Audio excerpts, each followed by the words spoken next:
Alors, Olivier Jamin-Thomas, nous revoilà, nous revoici. Ben écoutez, avec plaisir, monsieur. Il est très rare que je coupe mes conversations en deux conversations. C'est ce que nous avons fait avec vous. C'est parce que j'ai un nom double. Il y a une autre raison, c'est que vous êtes un peu un être double. Pas tant que ça, mais... Je préférais multiple. Si vous voulez. Merci pour cette concession. La topographie est multiple, en tous les cas.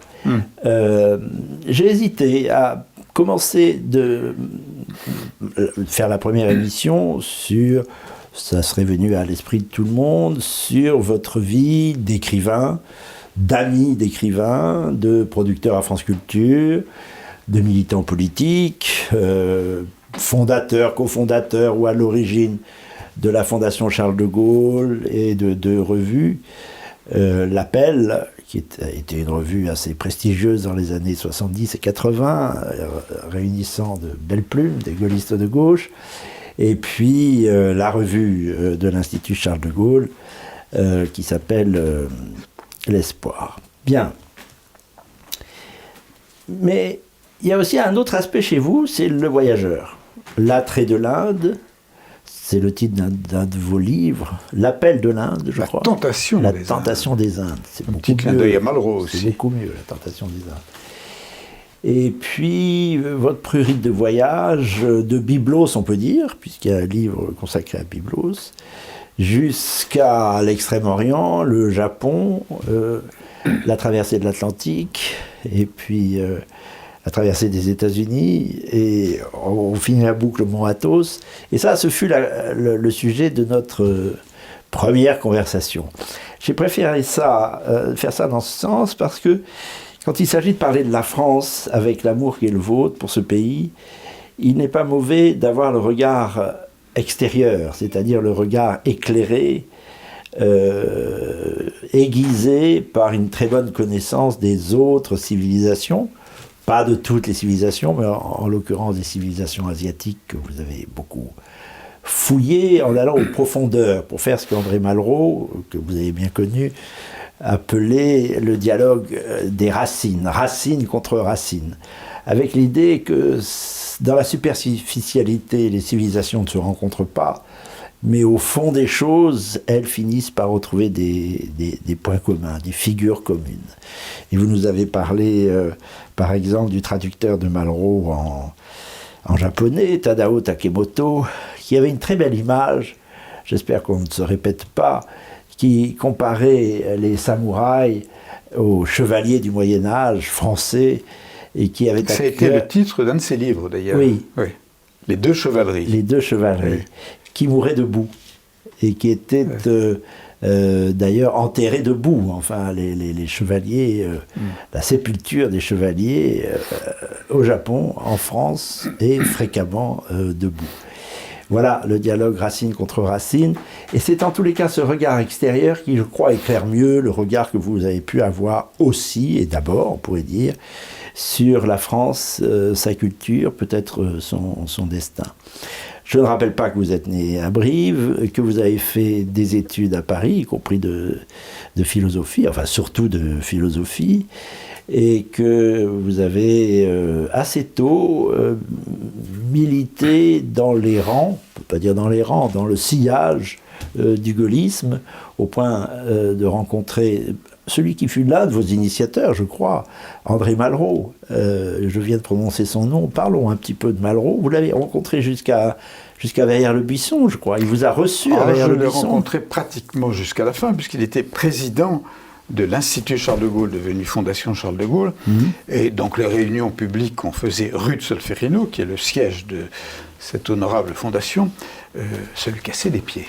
Qui s'appelait d'abord l'Institut Charles de Gaulle, puis la Fondation. Oui. Voilà. Donc, il est venu une fois, et ensuite, en tant que délégué général, c'est-à-dire en gros directeur de l'Institut Fondation, donc j'allais le voir à Verrières. Et puis, c'était des moments totalement... Dans l'Essonne, il faut dire, tout le monde ne sait pas où est Verrières-le-Buisson, chez Louise de Villemorin, dans une très belle propriété. Et donc, voilà, c'était du 80% Malraux, du 10% OGT, et c'était plus intéressant... OGT avait 20 ans. Au 25. C'était plus intéressant que s'il y avait eu du 50-50. Et puis, bon, voilà, c'était c'est pas la seule, mais c'était une des grandes rencontres formatrices de ma vie. Mais ça, nous en avons déjà parlé, oui. Non, il faut en dire plus, parce que on peut arriver à De Gaulle par Malraux, bien que Malraux ait eu, dans sa jeunesse, plutôt un itinéraire de gauche, d'ailleurs ça n'empêche rien. Le regard que Malraux posait sur De Gaulle l'a beaucoup éclairé, donc, y compris pour nous. Il y a chez Malraux une idée du destin de l'humanité et de la nation comme instrument de ce destin qui met le gaullisme au-dessus de toute autre doctrine, on peut dire, ou héritage spirituel. C'est tout à fait ça. En fin de compte, ce couple étonnant, ce couple qui aurait pu ne pas se former, De Gaulle-Malraux. Oui, oui. Les origines sociales ne sont pas du tout les mêmes. Les engagements avant-guerre ne sont pas du tout les mêmes, parce que Malraux était totalement engagé contre la lutte antifasciste, notamment pendant la guerre d'Espagne, et avait une certaine admiration, il n'a jamais été communiste, mais une certaine admiration pour l'Union soviétique. Et aussi, ce qui s'est passé chez Malraux, il a compris l'importance du sentiment national, justement pendant la guerre d'Espagne, quand il a vu les gens se battre du côté républicain pour une certaine idée de leur pays. Là, il l'a compris.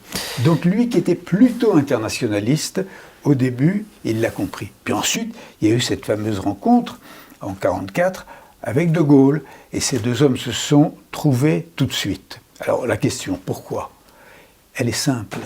Elle est simple. Enfin, elle est simple. Non, elle est simple. Elle est compliquée, comme tout ce qui concerne l'être humain. Pardonnez-moi pour cette effrayante banalité. La relation à l'histoire, la relation aux racines de la France et la relation au fait qu'il y a une mission de la France qui est une mission universelle. C'est ça qui fait du gaullisme autre chose qu'une politique. Voilà, que tout de suite Malraux va devenir un des compagnons politiques de Gaulle avant la démission de Gaulle en janvier 1946, et qu'ensuite, en 1947, après la création du RPF, Malraux devient un des piliers de ce mouvement de grands rassemblements. Et ensuite, en 1958, après le retour de Gaulle au pouvoir, Malraux va avoir des petites fonctions au sein de l'information, et ensuite va devenir le premier ministre de la Culture, c'est lui qui a créé ministre d'État, je crois, en janvier 1959. Ministre d'État, siégeant à la gauche du général. Voilà, donc c'est-à-dire un des personnages importants, non pas en tant que budget, mais en tant que symbole. Et ce qu'on raconte, c'est que de temps en temps, au Conseil des ministres, quand Malraux prenait la parole, tout le monde se taisait. Tout de suite, voilà. Et on voyait le monologue, j'y étais pas, mais tout le monde me l'a dit, qu'on me l'a raconté, etc. Ils se fascinaient l'un l'autre. Donc c'est vraiment quelque chose qui est quasi unique dans l'histoire de la rencontre d'un des plus grands écrivains français du XXe siècle et du plus grand chef d'État français du XXe siècle. C'est magnifique. Et qui donnera, après la mort du général de Gaulle, un livre magnifique, Les chaînes qu'on abat, relatant leur dernière rencontre de décembre 69. Rencontre crépusculaire, comme ça. Je dois dire que c'est par ce livre que j'ai compris de Gaulle. Mais alors, quelques années plus tard, vous êtes étudiant plutôt de droite. Vous avez raconté d'ailleurs dans un livre qui s'appelle La brocante, mai 68, je crois. Oui, j'ai raconté un peu le moment cette ambiance. Dans ma vie, j'ai eu un petit peu des petites fonctions politiques, puisque j'étais le seul gaulliste à la Sorbonne, en tout cas dans la section de philosophie, et c'était un moment pour moi, je ne dis pas pour tout le monde. Il y a eu juste un mort, par accident. Mais c'est un moment pour moi d'abord de grande initiation sur ce que sont les êtres humains, les lâches, ceux qui ne sont pas lâches, et puis un moment, en fin de compte, assez joyeux, les relations entre garçons et filles qui se sont complètement détendues, des petites étudiantes du 16e arrondissement qui se faisaient dépuceler dans la cour de la Sorbonne. Il y a eu donc des moments comme ça, assez joyeux, au début. Ça, le gaullisme n'est pas pudibond, il faut bien le dire. Au début. Et puis ensuite, je veux dire, il y a eu de l'argent qui est arrivé, qui a transité par des banques allemandes. Maintenant, on sait très bien quel a été le rôle de la CIA, depuis le livre d'Éric Branca. Et ensuite, c'est devenu complètement politique, avec l'idée... J'en profite pour le montrer. Tiens, ce livre que vous avez conseillé de lire, mon cher Olivier. Très important. Et qui a beaucoup compté. Je le conseille. Alors, je termine juste cette phrase. Écoutent. Ensuite, c'est devenu politique. Et donc, je me suis totalement engagé pour aller parler dans les différents amphithéâtres. Je ne me suis jamais fait casser la gueule. On me traitait, en fin de compte, on n'avait pas envie de me casser la gueule. On me traitait, allez, va te faire psychanalyser. Hein. T'as besoin d'un père, ce père tu l'appelles De Gaulle ou tu l'appelles Malraux, allez, tu vas te faire psychanalyser. Déjà, oui. Et puis moi, vous savez ce que je leur disais? Voilà. Je n'ai pas eu besoin de psychanalyse parce que je pense que mes livres et les rencontres humaines ont été beaucoup plus intéressantes que toute forme de psychanalyse qui, en fin de compte, développe le moi. Voilà. Il ne le développe pas, il l'éclaire, mais on n'est pas obligé d'être d'accord. Surtout pas, je ne suis pas en tous les cas sur ce point. Mais enfin... Oh bah, on ne veut pas être d'accord sur tout. Hein. Non, je crois... Je ne suis même pas toujours d'accord avec moi-même. Je suis d'accord avec moi-même pour aimer et encourager la psychanalyse, je dois dire. Bon, alors, cela étant, je ne sais pas par quel biais vous êtes devenu l'un des fondateurs. Le premier président était votre oncle, c'est peut-être ça le lien. Alors, le président était Malraux. Et Pierre le premier secrétaire général était Pierre Lefranc. Il n'y avait pas tout à fait le titre de secrétaire général, peu importe. C'est Pierre Lefranc qui est allé en parler au général de Gaulle, ancien chef de cabinet du général. Après le départ de De Gaulle du pouvoir.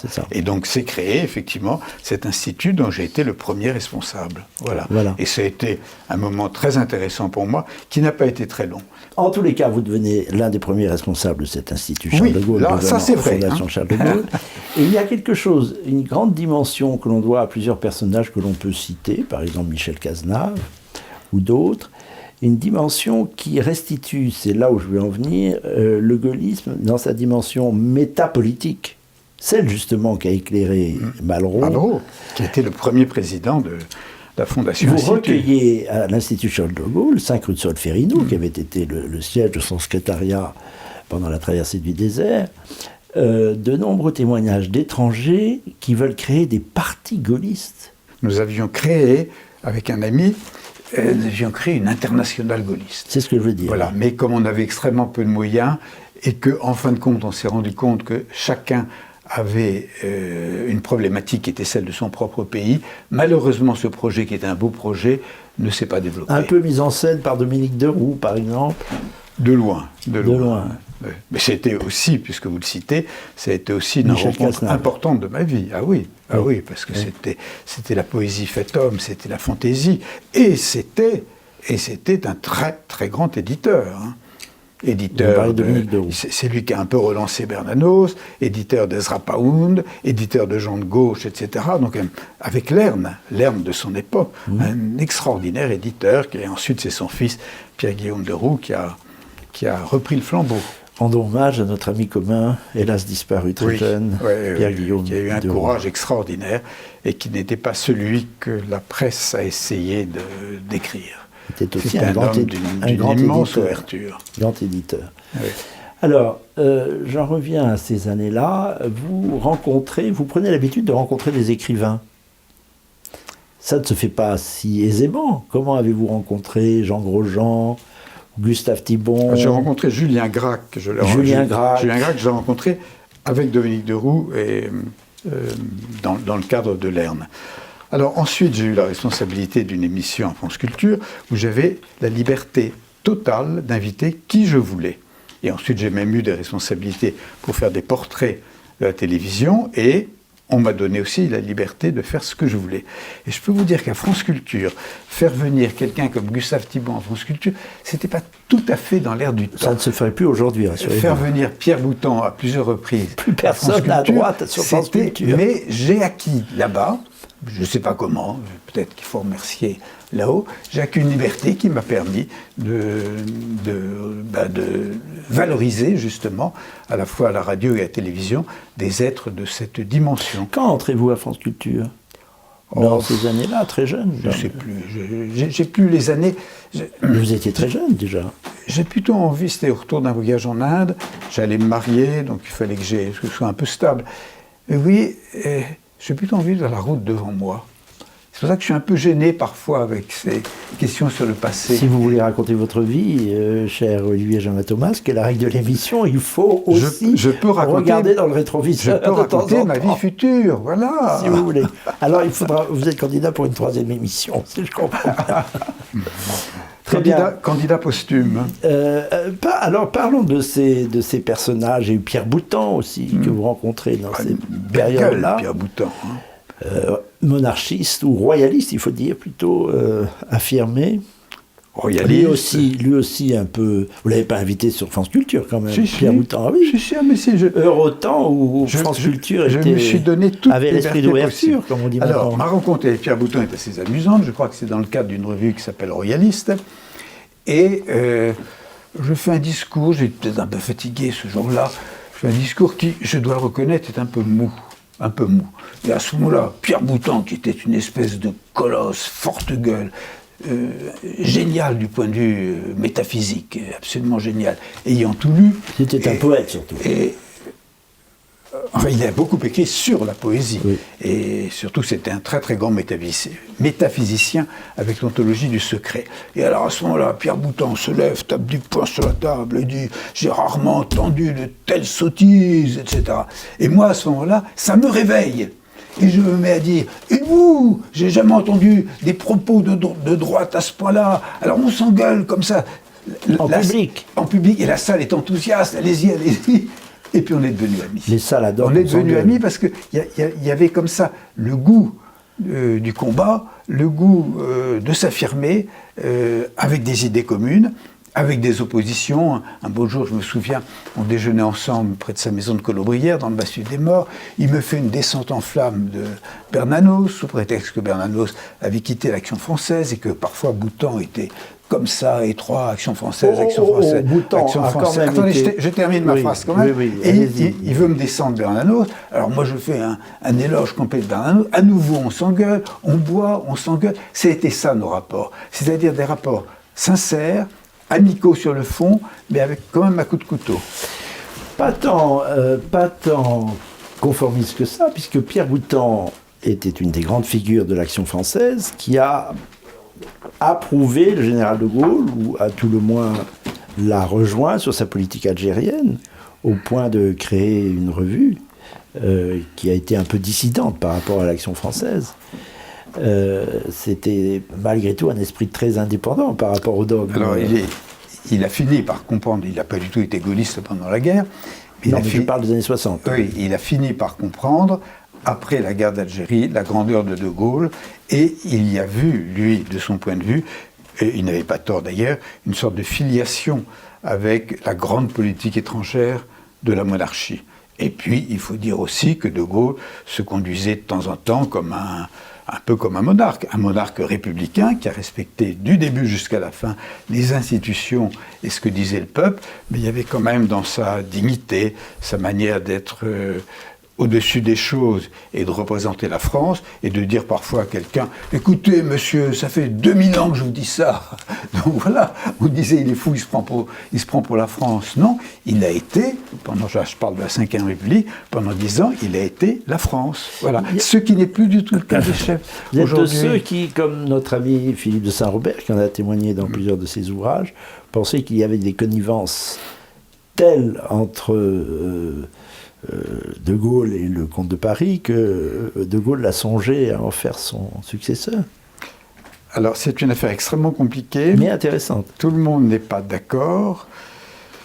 Il est évident que, à la fois symboliquement, parce que représenter le comte de Paris, justement, tous ces rois qui ont fait la France, et de la part du comte de Paris, l'admiration quand même pour le De Gaulle de la Ve République, alors que je tiens à vous dire qu'à Alger et au Maroc, pendant la guerre, la position du comte de Paris était plutôt douteuse. Mais enfin là, nous en sommes au moment... C'est le moins qu'on puisse dire.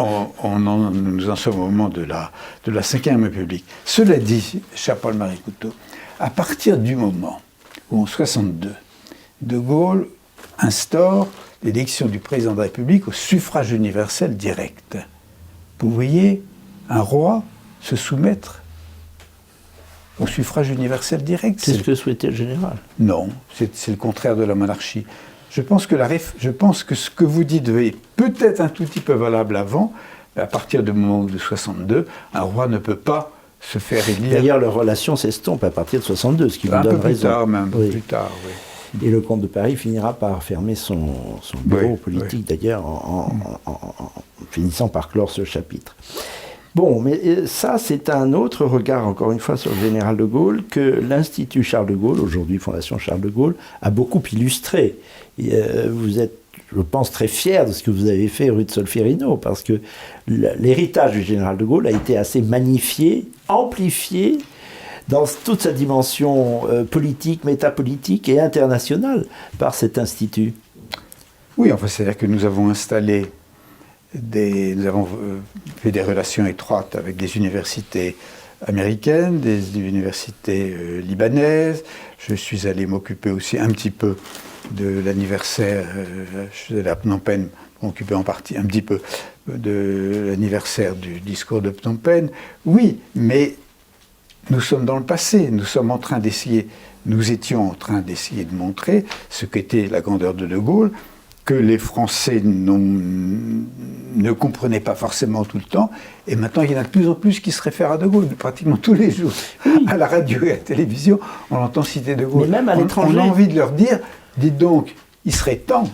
Mais même à l'étranger, je ne sais pas si c'est vous qui avez raconté une histoire, je crois que c'est Michel Cazenave, un de nos amis communs, qui s'était perdu dans le désert, dans un désert en Syrie, qui rencontre des villageois plus ou moins hostiles, et il a le réflexe de dire De Gaulle, et aussitôt ils se mettent au garde à vous. Magnifique histoire. Ce qu'il a compris, à travers sa méditation sur l'histoire, c'est que l'attachement des êtres humains à leur propre histoire, quel qu'il soit, qu'on soit français ou qu'on soit turc ou qu'on soit iranien, et en Iran il a reçu un accueil enthousiaste, cet attachement est quelque chose de très important, à condition que ça ne devienne pas, que ça ne pousse pas à l'exclusion des autres. Voilà. C'est toujours ce même problème qui est essentiel d'aller de cette incarnation dans le particulier de notre histoire et en même temps de rester ouvert sur l'universel. Dans le respect des racines, puisque c'est une philosophie des racines, avant tout. Et peut-être même un évangile des racines de toutes les civilisations. Oui. Alors, les racines, elles peuvent être positives et négatives. Là, on parle de racines qui sont capables, ce sont des racines qui sont capables de toucher l'universel. Parce qu'il y a des peuples et des expériences qu'on a vécues au cours du XXe siècle, où des peuples qui voulaient aller retrouver leurs propres racines et qui ont abouti à des catastrophes. Donc tout dépend ce qu'on met comme substance à l'intérieur de ces racines. Si à l'intérieur de ces racines on met et de la culture et de l'universel, bravo. Bien précisément, ce qui est très particulier, de façon exquise, c'est ce qui peut devenir universel. C'est bien justement un des témoignages de Malraux qui a mis en scène l'immortalité, l'exclusivité, la singularité des civilisations et de leurs œuvres, qui se regardent entre elles en réalité, qui s'observent. Ça, c'est le Malraux. Alors chez Malraux, c'est d'aller créer des dialogues inattendus entre un bodhisattva japonais et une sculpture médiévale de chez nous. Pourquoi pas ? Ça, c'est... En fait, c'est le musée imaginaire. Là-dessus, dans son musée imaginaire, ce qu'il cherche, c'est l'étincelle poétique. C'est-à-dire, je vais mettre face à face deux œuvres qui n'ont rien à voir justement sur le plan de leur propre signification, entre le bouddhisme et le christianisme, il va se créer une étincelle poétique.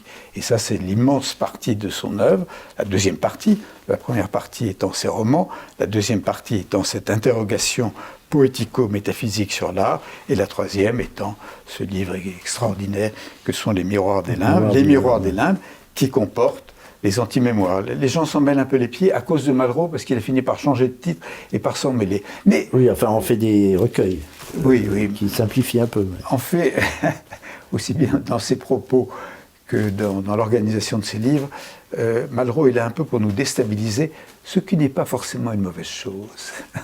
En étant déstabilisé, peut-être qu'on est un peu moins con. Vous me faites penser à un autre personnage, du coup, aussi à propos des racines, et pour le coup, qui peut être un professeur de déstabilisation, ou un instituteur plutôt, ça lui irait mieux, c'est Gustave Thibon. En voilà un qui n'a jamais eu peur de ses racines et qui ne leur a trouvé aucune ambiguïté. Vous l'avez rencontré aussi, Gustave Ah oui, Thibon. plusieurs fois. Au début, c'était à travers Simone Veil. Simone Veil, la philosophe, Oui. celle qui est morte en Grande-Bretagne en 1943. Très jeune. Donc je suis allé le voir pour connaître ses relations avec Simone Veil. Alors là, voilà encore aussi un couple étonnant. Donc, famille de vignerons, tentation pétiniste pendant la guerre, très catholique en parole, très libre sur des tas d'autres sujets. Il a dit Dieu s'est éloigné des hommes jusqu'à l'Église. C'est une fameuse critique pour l'Église. Oui, et puis en même temps, c'était un grand lecteur de Nietzsche. C'est un homme qu'on a classé à droite, mais il plaçait par-dessus tout le Victor Hugo des Misérables, qui ne sont pas particulièrement un livre de droite. Donc au total, il y avait une très grande ouverture, et il se trouve que, par l'intermédiaire d'un ami prêtre, Simone Veil, qui, parce qu'elle était d'origine juive, tout en se sentant très indépendante de la culture juive traditionnelle, après une expérience dans les usines, demande à faire une expérience à la campagne, dans les vignes. Donc cet ami prêtre va voir Thibon en disant « Est-ce que tu ne peux pas la recueillir ?» « Oui, d'accord, je vais la recueillir. » Et l'arrivée de cet agrégé très engagé à gauche, dans cette famille extrêmement traditionnelle du midi de la France, est au début une catastrophe. Mais elle est animée d'une foi qui renverse tout. Sa foi est compliquée. Mais en tout cas, il va se passer entre ces deux-là une amitié tellement forte que quand Simone Veil, après avoir coupé un peu de raisin, un peu de travers, disait Thibon en rigolant, et puis elle parlait des Upanishads et de la philosophie grecque aux petites paysannes là, qui venaient couper le raisin. Donc ça n'a pas été une expérience tout à fait déterminante en ce qui concerne la manière de couper le raisin, mais ensuite elle va rejoindre ses parents. Elle va d'abord aller à Marseille, trouver un bateau pour les rejoindre à New York, et ensuite rejoindre De Gaulle à Londres. Voilà, et puis donc le contact ne se fait pas avec De Gaulle, mais comme elle était condisciple de Maurice Schumann, elle a pu être intégrée. Maurice Schumann a écrit sur Simone Veil. Voilà, elle a pu être intégrée dans la France libre. Et avant de quitter Gustave Thibon, elle laisse une liasse de papier comme ça, qui est son journal. Et elle dit à Gustave Thibon, je pense que je vais mourir, vous allez le publier, même vous pouvez le publier sous votre nom si vous voulez, après. Gustave Thibon le lit et s'aperçoit qu'à côté de notes de cagneuses, d'agrégatives, un peu ennuyeuses sur tel aspect de la philosophie, il y a des mines d'or. C'est lui, Gustave Thibon, il ne faudrait quand même pas l'oublier, c'est lui qui ramasse tous les diamants de l'ensemble de ces cahiers et qui trouve le titre, La pesanteur et la grâce. Camus s'entiche du titre et de Simone Veil, et elle fait le tour du monde de manière posthume. Avec un immense succès dans les années 50. Donc c'est extraordinaire que ce soit, en fin de compte, un homme complètement monarcho-traditionnaliste qui est lancé sur les routes du monde. Simone Veil, jusqu'à ce que le pape Paul VI dise « Elle aurait été baptisée, j'en aurais fait une sainte oui. ». Donc c'est pour dire que tout ça est allé très très loin. Bon, alors peut-être que Simone Veil est un peu moins lu aujourd'hui, on y reviendra. Gustave Thibon est lu. Non, plus maintenant, mais ça reviendra peut-être. Nous avons un ami commun, Philippe Barthelet, qui lui a consacré des entretiens, qui a publié des entretiens avec lui. Et je crois qu'il y a un lectorat encore pour ce grand philosophe, facile à lire. C'est souvent très lapidaire, des aphorismes. Il y a un petit lectorat, je ne dirais pas forcément toujours pour de bonnes raisons. Ah bon un petit lectorat de droite, alors que c'est un esprit qui... Justement, dès qu'on prononce le mot droite, vous levez les yeux au ciel. Oui, levez les yeux au ciel. Levez les yeux au ciel comme vous voulez. Vous êtes bien gaulliste de gauche, vous. Moi, non, je suis au-dessus de ces histoires droite-gauche. Ça ne m'intéresse pas. Et Gustave Thibon aussi, du fait justement en littérature et en philosophie, ce qu'il aimait, c'est quelque chose qui est justement, qui soit de l'ordre poético-métaphysique. C'est ça. Et on se fout de la droite et de la gauche. On est au-dessus de tout ça. Oui, chez Gustave Thibon, c'est très net. C'est une des lectures que vous recommandez à vos enfants ou à vos lecteurs, Gustave Thibon? C'est d'une actualité incroyable, Gustave Thibon, il faut bien le dire aujourd'hui. Je recommanderais d'abord Bernanos, parce que La France contre les robots dit exactement, d'une manière parfois un petit peu trop compliquée, un peu trop lourde, il dit exactement ce que nous sommes en train de vivre, c'est-à-dire la prise de pouvoir des robots. Et des imbéciles. Oui, c'est la prise de pouvoir qui revient dans, oui, mais dans les là, robots. c'est surtout la robotisation de l'être humain. Et Bernanos, qui d'ailleurs, en politique, a vu juste, parce qu'après avoir été franquiste, pour vous faire plaisir, pas moi du tout. Mais je vous en prie, en quoi suis-je franquiste? Il a compris ensuite... Je dis les faits, c'est tout. Il a compris ensuite les horreurs que faisait le général Franco, qui tirait sur son propre peuple, et à ce moment-là, il est devenu antifranquiste, et ensuite, il est devenu... Macron aussi tire sur son peuple. Il est devenu gaulliste, tant et si bien qu'il a été le représentant de la France libre au Brésil, là où il était, et que De Gaulle l'a appelé pour dialoguer avec lui, avec un dialogue étonnant. Et une scène extraordinaire, d'ailleurs, c'est que, vous savez que De Gaulle avait une enfant qui était trisomique, il voulait la montrer à personne, il l'a montrée à Bernanos. Parce qu'un homme comme Bernanos pouvait comprendre que sous ce visage abîmé, il y avait une âme.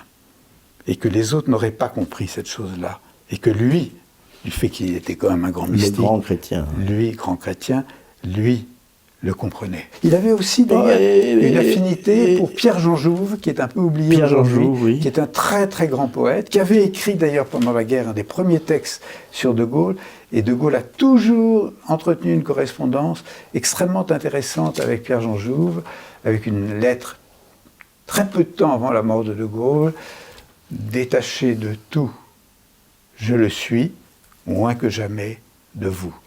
Vous voyez un peu le rythme aussi de la phrase.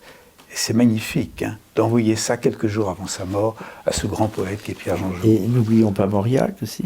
Oui, Mauriac qui était d'ailleurs extrêmement courageux dans les milieux de gauche qu'il fréquentait, du Nouvel Observateur, de défendre De Gaulle. C'était pas facile. Leclésio même, un jeune homme, un jeune romancier, Leclésio, a reçu une belle lettre du général de Gaulle. Il a reçu une lettre au moment où il eut le prix Renaudot, oui. Oui, mais c'est très rare. Oui.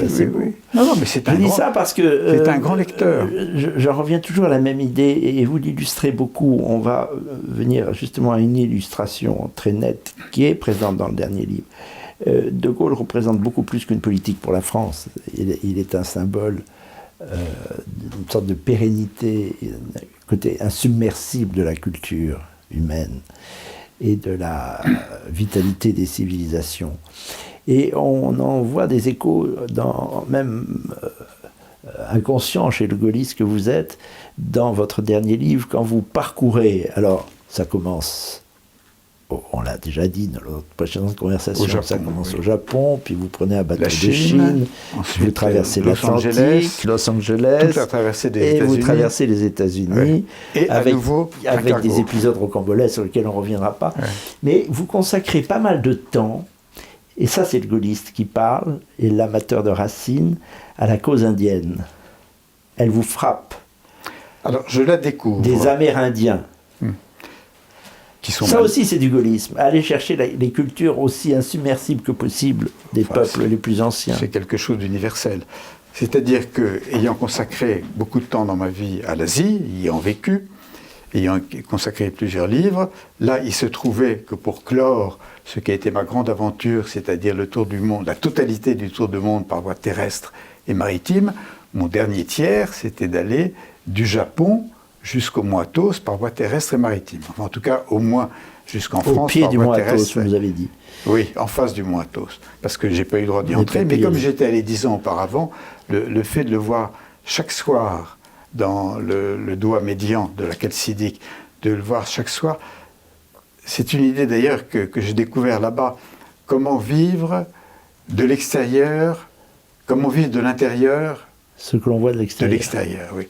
Alors, pour en revenir justement aux Amérindiens, je les avais vus il y a très longtemps, j'étais allé en famille dans le Colorado, et j'avais été effaré par le fait que les tribus que j'avais rencontrées à ce moment-là se vendaient au tourisme, ça ne m'intéressait pas. Et là, j'ai trouvé une tribu qui s'appelle les Hopis, qui ont été durs à mon égard, puisque j'ai failli aller en prison pour avoir pris des notes au cours d'une cérémonie soi-disant secrète, j'ai failli être envoyé en prison. Donc ils sont durs, ils sont brutaux, mais ils ont ce courage extraordinaire de refuser ce que les Yankees leur proposent, quand on leur a donné des réserves, de refuser la présence des casinos. Or, ces cultures amérindiennes, je parle de l'Amérique du Nord, je ne parle pas des Amérindiens du Sud, c'était une société, en quelque sorte, communiste, communisante, c'est-à-dire que tout était en commun. Le vrai communisme, pas le communisme fasciste tel qu'on l'a vu en Europe. Et à partir du moment où il y a un casino, arrivent deux plaies. L'argent et le whisky. Et ces deux plaies déstructurent ces sociétés qui étaient extrêmement soudées par la coutume. Par la coutume, il n'y avait pas de langue écrite, par la coutume. Et les Hopis, contrairement à la proposition qui leur a été faite, les Hopis ont refusé les casinos. Ils préfèrent être pauvres et intègres, et de garder l'esprit de leur culture. Donc ces Hopis m'ont beaucoup intéressé, beaucoup plu. C'est des gens rudes, je vous dis. Il y en a un qui m'a bousculé, enfin je raconte tout ça. Mais eux essaient de sauvegarder cette culture. Dans le fond du fond, j'aimerais bien qu'ils y arrivent, mais je ne suis pas sûr. C'est la question que je me pose en lisant un de vos chapitres. Est-ce que vous pouvez me donner votre livre, là? Il est à votre, oui, monsieur. Votre extrême gauche. Oui, monsieur. À mon extrême gauche, voilà, ça me va tout à fait. Et moi, je suis à votre extrême droite. Tout va facile bien. D'être à votre gauche, monsieur. Du Fuji à l'Athos par l'Amérique. Il y a tout de même, pour moi, une révélation. Je croyais qu'il ne restait rien de la culture indienne. En réalité, presque rien. Il reste des îlots. Mais il y a un archaïque persistant extrêmement intéressant. Par exemple, vous nous expliquez qu'il garde les vieux, les vieilles habitations en cercle. Oui, en cercle, oui. Oui. Et même les villages, ça s'appelle, en tout cas les villages des Hopis.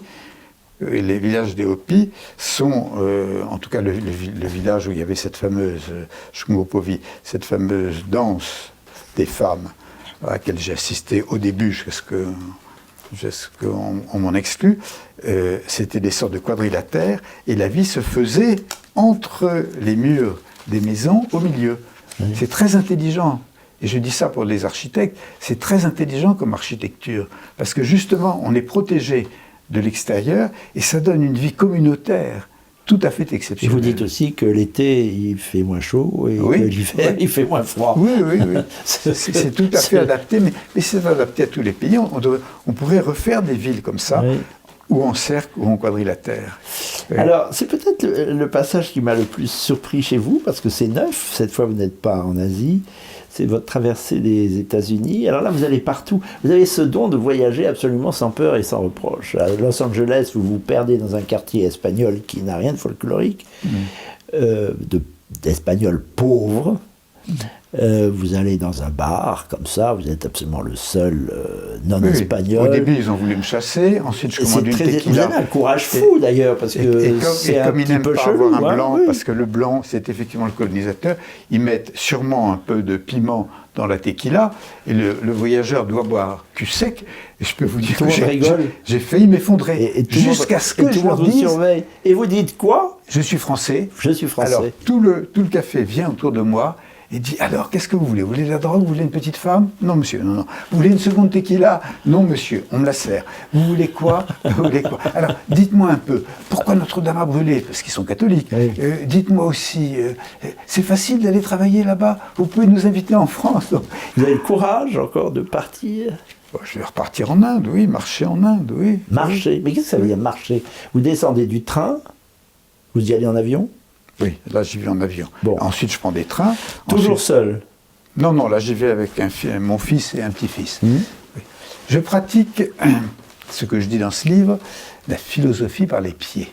Oui. C'est-à-dire, c'est en marchant, c'est en entrant dans des villages, c'est en assistant à des fêtes, sans me faire arrêter comme chez les Hopis. C'est comme cela que je m'interroge de manière plus concrète, plus vivante, plus sensuelle sur la réalité humaine. J'aime plus, c'est fini, la philosophie faite avec des concepts qui s'enfilent les uns derrière les autres.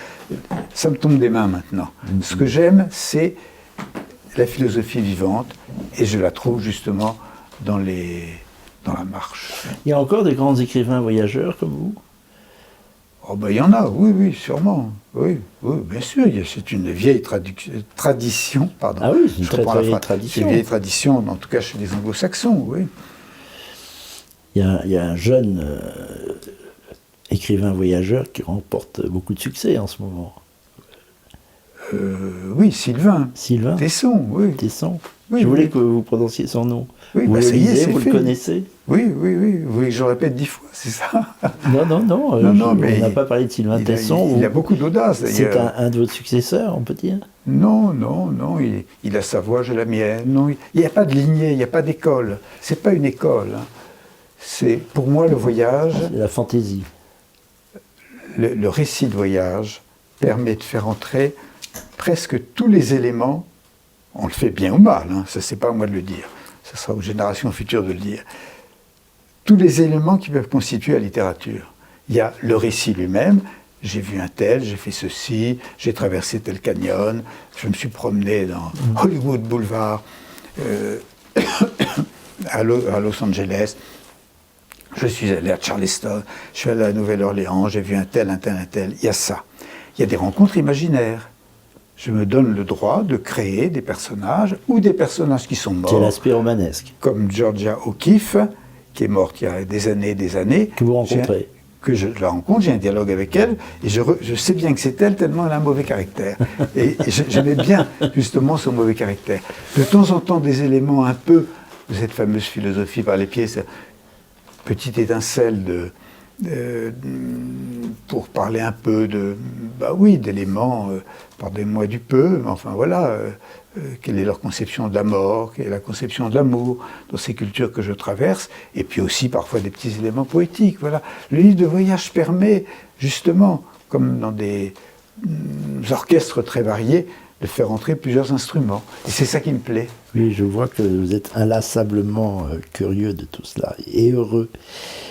Tant que les pieds marchent, puis un beau jour ça s'arrêtera, ça s'arrêtera. Vous avez une vie absolument fabuleuse. Et ma dernière question, elle dépasse votre personne, mais pas votre regard. Vous vouliez que nous parlions de l'avenir, allons-y.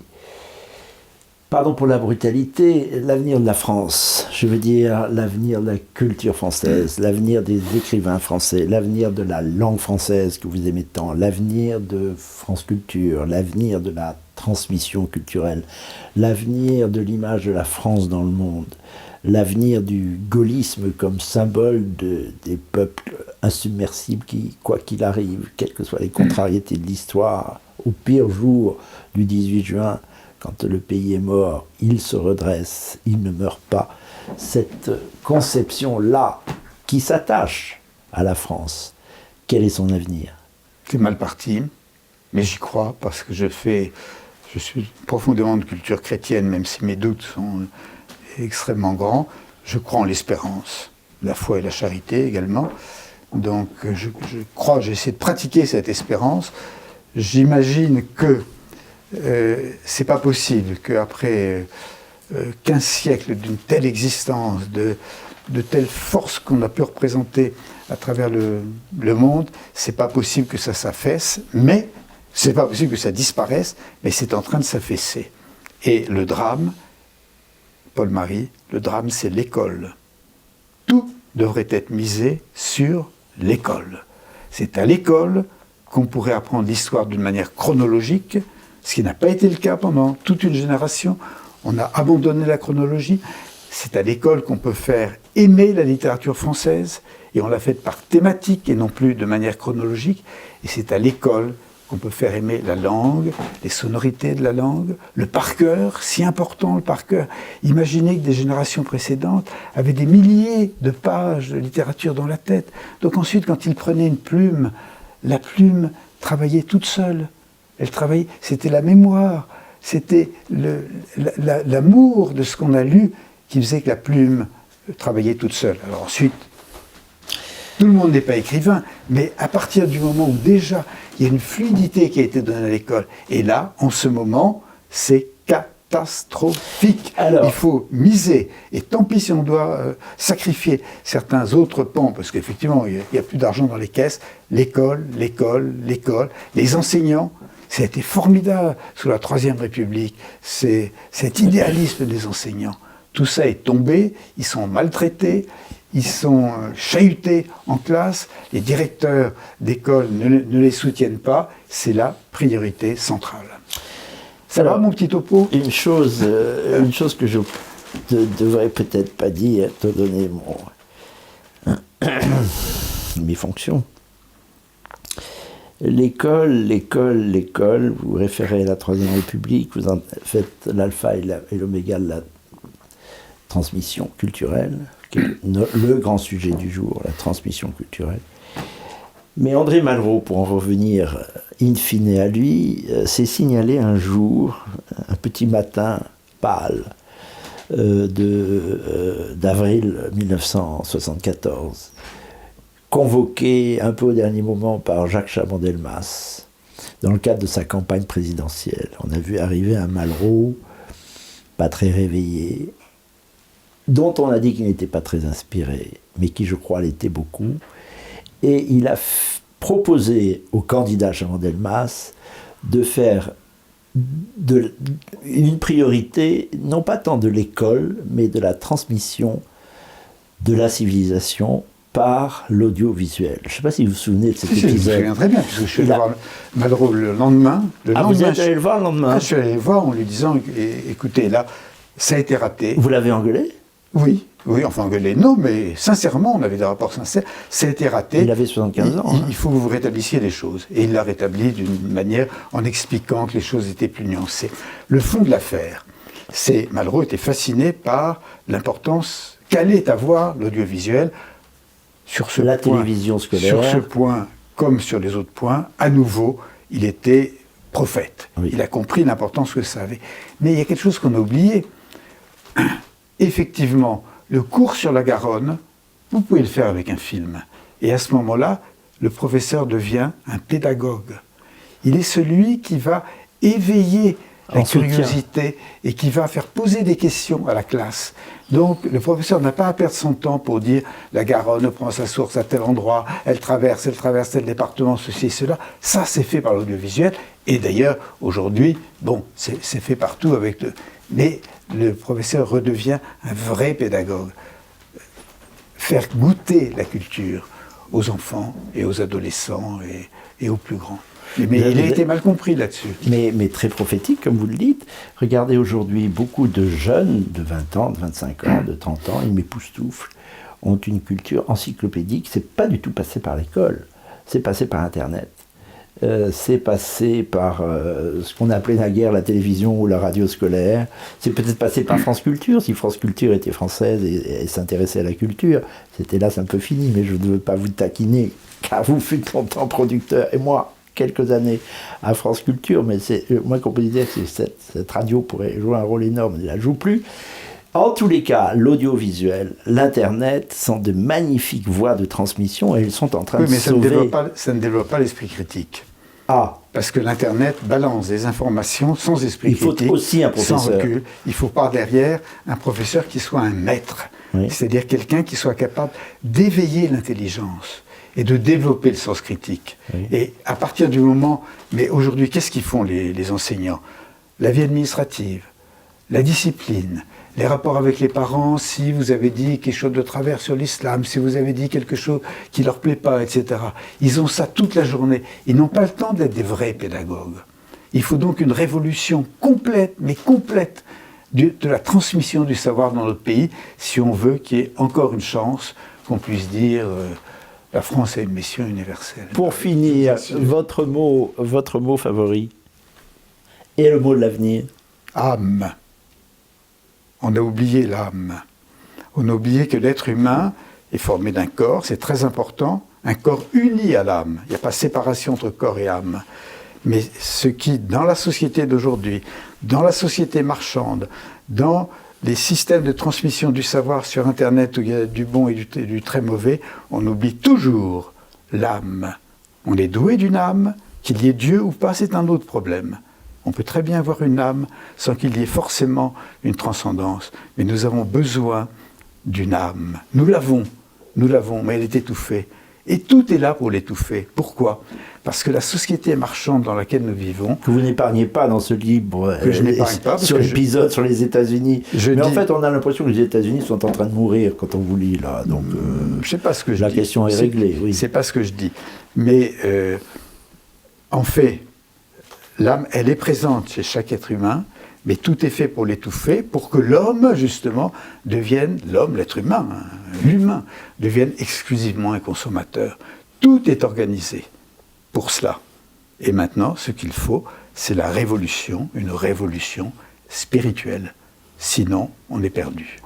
Est-ce que le jeune homme de Brive, étudiant en philosophie, aurait dit la même chose s'il n'avait pas été un grand voyageur en Inde, en Chine, au Japon? Je ne l'aurais pas dit quand j'avais 7-8 ans, je l'aurais dit quand j'avais 20 ans. Et sur ce point, je n'ai pas changé d'un iota, même si, sur le plan religieux, j'ai des oscillations, j'ai des doutes, mais peu importe, ça n'intéresse probablement personne.